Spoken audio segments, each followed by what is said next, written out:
शिवसेना पक्षप्रमुख, महाराष्ट्राचे कुटुंब प्रमुख माननीय उद्धव बाळासाहेब ठाकरे हे पुन्हा एकदा महाराष्ट्राचे मुख्यमंत्री होणं ही काळाची गरज आहे, असं प्रतिपादन शिवसेनेच्या उपनेत्या सौभाग्यवती अस्मिताताई गायकवाड यांनी केलं असून दक्षिण विधानसभा मतदारसंघाचे अधिकृत महाविकास आघाडीचे उमेदवार अमर रतिकांत पाटील यांच्या प्रचारार्थ आयोजित केलेल्या कार्यक्रमामध्ये त्या बोलत होत्या। या प्रसंगी माजी आमदार रतिकांत पाटील, लोकसभा क्षेत्रप्रमुख पुरुषोत्तम बर्डे, शशिकला चिवडशेट्टी रशीचे यांच्यासह अन्य मान्यवरांची उपस्थिती होती।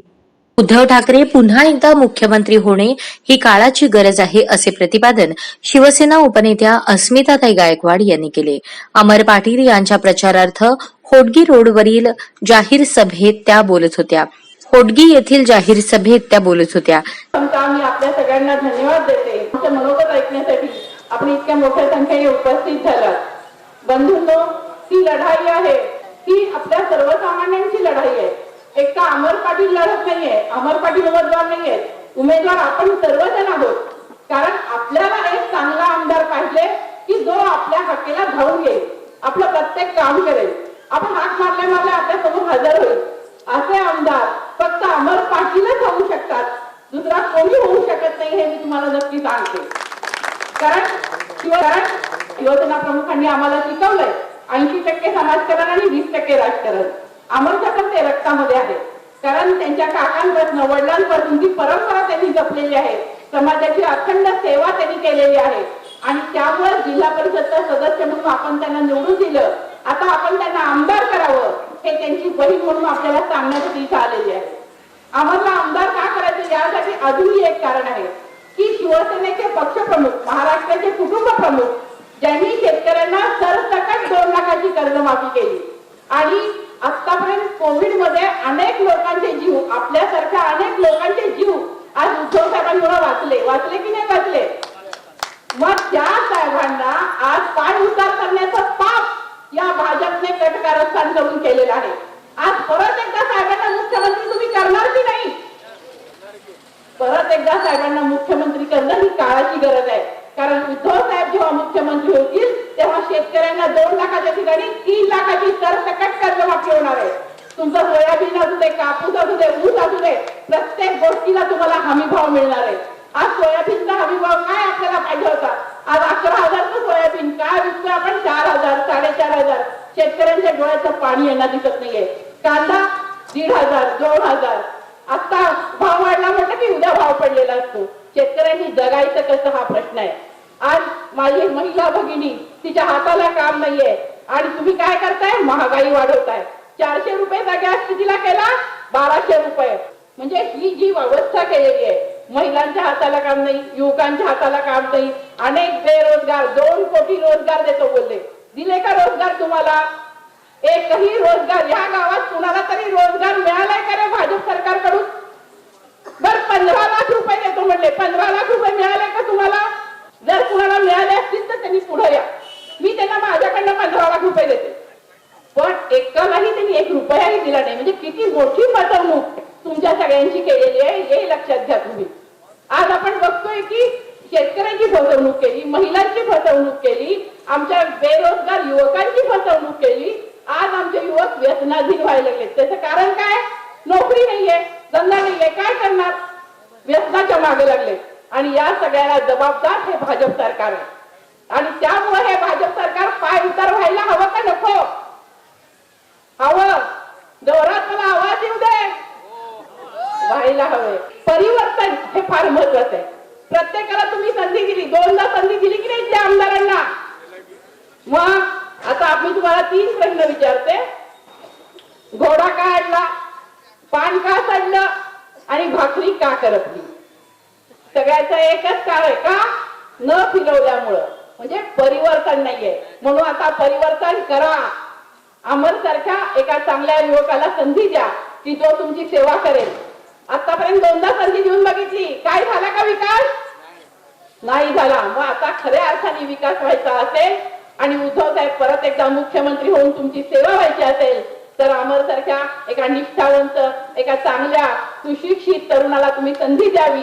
आणि मी त्यांची बहीण म्हणून तुम्हाला नक्की सांगते की तुम्ही जेव्हा बोलवाल तेव्हा येऊन तुमची सेवा करू हा विश्वास देते. अमर ऐकतात नाही तर आपण सगळेजण त्यावेळेस आमदार असणार आहेत. कारण एक सर्वसामान्य युवक, एक चांगला युवक, सुशिक्षित युवक, आज तुम्हाला एक सुसंस्कृत युवक आम्ही इथे उमेदवार म्हणून दिलेला आहे. तर आपण बघताय की उद्धव साहेबांच्या सर्वांना एवढी गर्दी आहे की विरोधकांच्या पायाखालची वाळू सरकली आहे. काय तपासतायत? साहेबांची बॅग तपासतायत. शिवसेना प्रमुख माननीय बाळासाहेब ठाकरेंनी हा महाराष्ट्र घडवलाय. आज उद्धव साहेबांनी महाराष्ट्र सांभाळलाय, लोकांचे जीव वाचवलेत आणि तुम्ही त्या माणसाची बॅग तपासताय. अरे साहेबांचा महाराष्ट्र आहे आमच्या आणि त्यांची बॅग तपासताय, त्यांना तुम्ही त्रास देताय. जेवढा तुम्ही त्यांना त्रास द्याल तेवढ्या मतांनी महाविकास आघाडीचे उमेदवार निवडून येतील. कारण उद्धव साहेबांसारखा सुसंस्कृत, सच्छील आणि धुतल्या तांदळासारखा नेता अख्ख्या महाराष्ट्रात काय देशात बघायला मिळायचा नाही. आज इतका चांगला नेता आहे की तुम्ही जेव्हा त्यांना पाठीत खंजीर खुपसला, दुसऱ्या मिनिटाला साहेबांनी वर्षा बंगला सोडला, स्वतःहून सोडला. अख्खा महाराष्ट्र रडला त्या माणसासाठी. एंजिओप्लास्टी झाली तरी सुद्धा साहेब रात्रंदिवस या लोकांच्या कल्याणासाठी फिरतायत. आज आपण हिंदू, मुस्लिम, शीख, इसाई 18 पगड जातीचे मावळे घेऊन साहेब काम करतायत. शिवाजी महाराजांचा आदर्श तंतोतंत ते पाळतायत. आणि तुम्ही काय करताय? जातीचं राजकारण, धर्माचं राजकारण, बाकीचं कुठलंच काही काम करत नाहीये. पण फक्त तुम्ही जातीमध्ये भांडणं लावताय, धर्मामध्ये भांडणं लावताय. हे सगळं थांबवा. आणि हे सगळं थांबायचं असेल तर महाविकास आघाडीचं सरकार येणं गरजेचं आहे. कारण आपण म्हणतो हिंदू, मुस्लिम, शीख, इसाई हम सब भाई भाई. मग खरोखर आम्ही भावा बहिणीसारखं राहणार की नाही?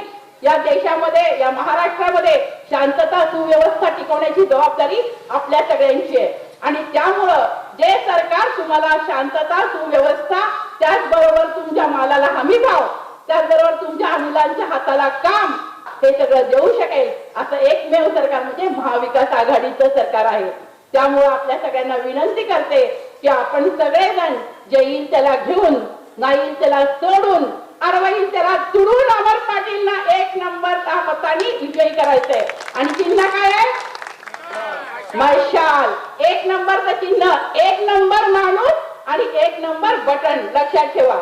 आणि घराघरातनं माझ्या माता भगिनींना पण धन्यवाद देते, त्यांनी माझे विचार ऐकले. इथे चिवडशेट्टी ताईंच्यामुळं आणि चिवडशेट्टींमुळे मी सतत येत असते. पण तरी सुद्धा मी आपल्या सगळ्यांना सांगू इच्छिते, आपण विजयी सभेला मला नक्की बोलवा, मी नक्की येईन. धन्यवाद ताई. यावेळी व्यासपीठावर लोकसभा क्षेत्रप्रमुख पुरुषोत्तम बर्डे, माजी आमदार रविकांत पाटील, उमेदवार अमर पाटील, लोकसभा क्षेत्र संघटिका शशिकला चिवडशेट्टी, शहर संघटिका प्रीती नायर, उपतालुका संघटिका शैला हिरापुरे, काँग्रेसचे रशीद शेख, तालुका प्रमुख योगीराज पाटील यांची प्रमुख उपस्थिती होती. मान्यवरांचा सत्कार स्थानिक पदाधिकाऱ्यांच्या हस्ते करण्यात आला. उमेदवार अमर पाटील, लोकसभा क्षेत्रप्रमुख पुरुषोत्तम बर्डे, आमदार रविकांत पाटील यांनी भाजपवर सडकून टीका करून अमर पाटील यांना प्रचंड मतांनी विजयी करण्याचे आवाहन होडगी येथील ग्रामस्थांना केले. आज निवडणुकीच्या आपण शेवटच्या टप्प्यात आलो आहे. गेल्या 12 वर्षापासून मी या राजकारण आणि समाजकारण क्षेत्रामध्ये समाजसेवेच्या माध्यमातून अनेक आंदोलन केलेले आहे. शेतकऱ्यांसाठी सीना नदीला पाणी भेटावं म्हणून आंदोलन केलेले, रास्ता रोको केलो. आणि दुधाला हमी भाव मिळाला पाहिजे, शेतकऱ्यांचा सातबारा पूर्ण व्हायला पाहिजे म्हणून, आणि शेतकऱ्यांचा सिबिल स्कोर चेक न करता कर्ज वाटप व्हायला पाहिजे, अशा विविध आंदोलन देखील मी या शेतकऱ्यांना हक्कासाठी आणि युवकांच्या प्रश्न मार्गी लागण्यासाठी अनेक आंदोलन केलेले आहे. यापूर्वी आज महाविकास आघाडीच्या माध्यमातून जाहीरनामा देखील जाहीर झालेला आहे. एवढे दिवस लाडक्या बहिणीला महिन्याला 1500 भेटलं भाजपच्या सरकारच्या माध्यमातून. आज आपल्याला महाविकास आघाडी सरकार आल्यावर लाडक्या बहिणीला 3000 रुपये महिन्याला मिळणार. आणि आज आमचा लाडका भाऊ आहे जो सुशिक्षित बेरोजगार आहे, त्याला महिन्याला 4000 रुपयाचं मानधन, आश्वासन आणि विश्वास या महाविकास आघाडी सरकारने व्यक्त केलेले आहे. आणि शेतकऱ्यांना ह्याच्यापूर्वी महाविकास आघाडी सरकार असताना 2 लाख भेटले. 2 लाख भेटले ना आपल्याला कर्जमाफी म्हणून. आता आपल्याला 3 लाखाचं कर्जमाफी महाविकास आघाडी सरकार आल्यावर मिळणार आहे. अशा पद्धतीत चांगले शेतकरी असू दे, महिला वर्ग असू दे, युवा वर्ग असू दे, सर्वांना न्याय देण्याचं काम या येणाऱ्या काळामध्ये महाविकास आघाडी सरकार देणार आहे. आणि 100% मी सांगतो, यावेळी महाविकास आघाडी सरकार येणार म्हणजे येणार. कारण महाराष्ट्रामध्ये संपूर्ण सगळ्या ठिकाणी महाविकास आघाडीचं वारा चांगला आहे. जशा प्रकारे लोकसभेचं इलेक्शन झालं, नेते एकीकडे होते, पण सर्वसामान्य जनता निवडणूक हातात घेतलेली होती. उत्तर तालुका असू दे, शहर असू दे, ग्रामीण आपलं दक्षिणचं ग्रामीण असू दे, सर्व ठिकाणी प्रचंड प्रतिसाद माझ्या उमेदवारीला मिळालेले आहे आणि जनतेने जे निवडणूक हातात घेतलेली आहे. आज अनेक ग्रामीण या दक्षिण सोलापुरात फिरत असताना मला काही लोक जनतानी म्हणले, पाटील तुम्ही शहरी भाग बघा, ग्रामीण सोडा, तुम्ही वन साइड होणार आहे, तुम्ही शहराकडे लक्ष द्या. मी तर म्हणतो शहराकडे वन साइड होणार आहे इलेक्शन शहरामध्ये. पण अशा पद्धतीचं नियोजन आपलं चाललेलं आहे आणि प्रतिसाद देखील भेटलेले आहे. मला आज सगळ्या ठिकाणी चांगलं प्रतिसाद मिळालेला आहे. आपण देखील गावाच्या वतीनं मला आशीर्वाद करावं म्हणून मी तुमच्याकडे या जाहीर सभेच्या माध्यमातून विनंती करतो आणि आपलं जनसेवे करण्यासाठी मला एकदा संधी द्यावं असं आपल्या सर्वांना मी कळकळीची विनंती करतो. आमचं चिन्ह आहे मशाल, आमचा अनुक्रमांक नंबर आहे 1 नंबर अनुक्रमांक आहे, चिन्ह आहे मशाल, अंबाबाईचं ज्योत. अशा पद्धतीचं 1 नंबर क्रमांक मशाल समोरील बटन दाबून प्रचंड बहुमतानं विजय करावा आणि जनसेवेची संधी द्यावं असं आपल्या सर्वांना कळकळीची विनंती करतो आणि थांबतो. जय हिंद, जय महाराष्ट्र. तुमच्या आशीर्वादाने नुसतं अमर रतिकांत पाटील नाही तर आमदार रतिकांत पाटील त्यांना असं म्हणतो. व्यासपीठावर असलेले आमचे परममित्र, सोलापूर शहराचं एक नेतृत्व, सोलापूर शहराचा चेहरा सन्माननीय रविकांतजी पाटील साहेब, आमच्या शिवसेनेच्या धडाडीच्या नेत्या अस्मिता गायकवाड, काँग्रेसचे, राष्ट्रवादीचे सगळे पदाधिकारी त्यांना मानाचा मुजरा करतो. तोडगी गावात गेल्या अनेक वर्ष अनेक निवडणुकीच्या प्रचारार्थ मी इकडे आलेलो आहे. मला या गावात एक वैशिष्ट्य कायम जाणवतं. इथं आल्यानंतर ज्या व्यासपीठावर आम्ही बसलेलो आहे, माननीय उद्धवसाहेब ठाकरेंनी जे आम्हाला शिकवलं, माननीय बाळासाहेब ठाकरेंनी शिकवलं, समोर बसलं तर मशीद आणि मंदिर ही 50 फुटाच्या अंतराच्या समोरासमोर आहे. आणि त्यांनी सांगितलं आम्हाला, उद्धव साहेबांनी सांगितले, मजहब नहीं सिखाता आपस में बैर रखना, हिंदी है हिंदुस्तान हमारा. हिंदू आणि मुसलमानांनी एकत्रपणे या देशाचं संरक्षण करायला पाहिजे. या उलट गेल्या 2.5 वर्षात भारतीय जनता पार्टीचं राज्य आलं. या भाजपच्या राज्यात अनेक दंगली घडवल्या गेल्या.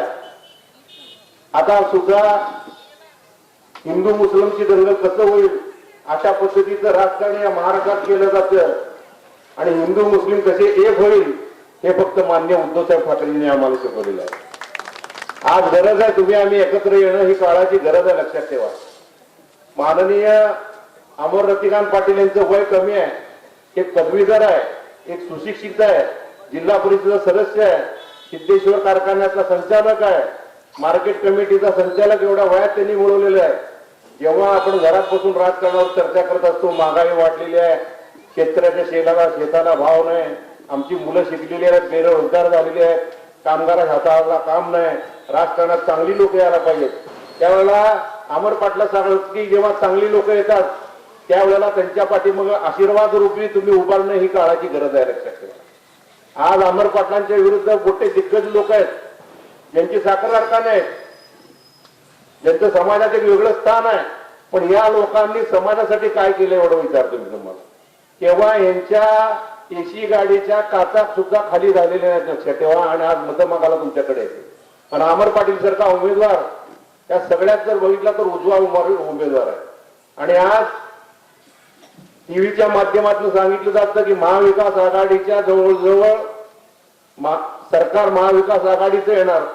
मी शिवसेनेचा लोकसभेचा प्रमुख आहे, 18 वर्षी जिल्हा प्रमुख होतो, लक्षात ठेवा. अमर पाटलासारख्या तरुणाला जर तुम्ही आमदार केलं तर आम्ही सोलापूर जिल्ह्यातले सगळे शिवसेनेचे पदाधिकारी माननीय उद्धवसाहेब ठाकरेंना हक्काने सांगून त्यांना लाल दिव्याची गाडी देऊ. प्रास्ताविक माजी तालुका प्रमुख गंगाराम चौगुले यांनी केले.